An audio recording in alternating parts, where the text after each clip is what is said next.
Godzilla vs. Kong, the epic showdown between King Kong and Godzilla, and the latest film in the so-called Monsterverse, taking place after Kong Skull Island and the two more recent Godzilla movies.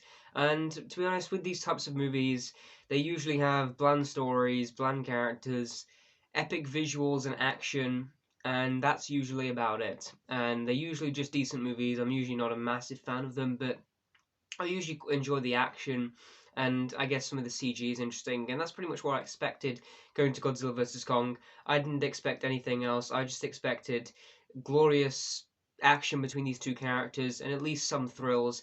And to me, this movie gave me that, and nothing much else at all. It's quite a short film, and in that way, I think it just was able to focus on Godzilla and Kong, and their fight towards the end I thought was quite thrilling.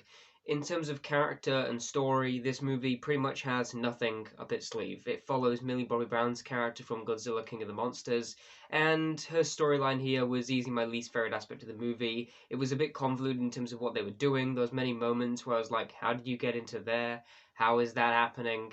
This makes no sense. But I just didn't really care because there was hardly any impact it had on the plot at all, and there was hardly any plot sort of to tell. In terms of then King Kong's story, I actually quite enjoyed. I enjoyed the relationship he had with this little girl that he sort of spoke to. I quite liked that. I also like the explanation of sort of Kong's past, where he comes from, and this very fanciful place that they go to, that I won't spoil anything, but it looked quite interesting. It was an interesting visual look, and even though I watched this movie at home, all the action and all the visuals still were pretty incredible. These films have a really good, I guess, have a really good visual for scope, and having something that appears massive on screen, you can really feel how big it is. There's a shot that pans from Kong, and and the shot appears like he's so small, and it really makes you feel that small, and it just gives everything more weight if it's shot well.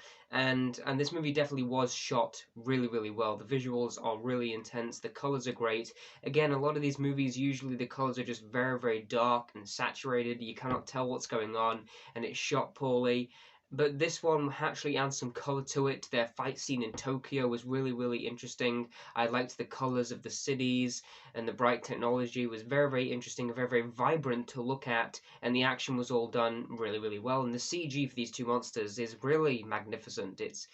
Look how far we've come. It looks absolutely brilliant, and it's magnificent to see these two massive titans battle on screen. I mean, that's pretty much what you go to this movie for. You go to watch these two punch the hell out of each other, and they do a few times, and it is very entertaining. If you want anything else out of your movies, you're not going to get it. If you want to go and watch this movie to see Kong fight Godzilla, then you can. This movie is not great at all. It is not something that I'm personally going to remember.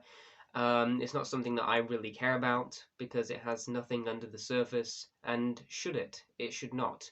It is exactly what it needs to be. At the same time, movies like this, I just wish maybe they went just a little further.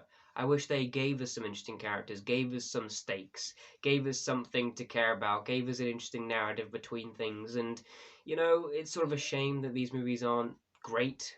Like, they could be really, really, really great, but they're just some dumb monster fun. Yeah, I really enjoyed this movie. It's around the right length it should be. It doesn't prone on for too long, and there's some, and I guess there's some good surprises as well within the film that, and I guess are things that I wasn't expecting to see. And I would like to see maybe more films in this MonsterVerse. I would like to see more battles between these characters, and I'd like to see where they go. And there's some fantasy aspects in this that I would like to see explored a bit more as well. So Godzilla vs. Kong is a movie that, if you're expecting something with interesting characters or an interesting story, you're not going to get it. If you want some big-ass battles with a massive lizard and a monkey, you're going to get something that you're going to probably enjoy. And I'm going to give Godzilla vs. Kong a B-. I'm also going to give this movie a 68%. Let me know what you thought of Godzilla vs. Kong in the comments down below. I also have a letterboxd linked in the description if you want to check out more of my movie reviews on there. And of course, thanks for watching, and goodbye.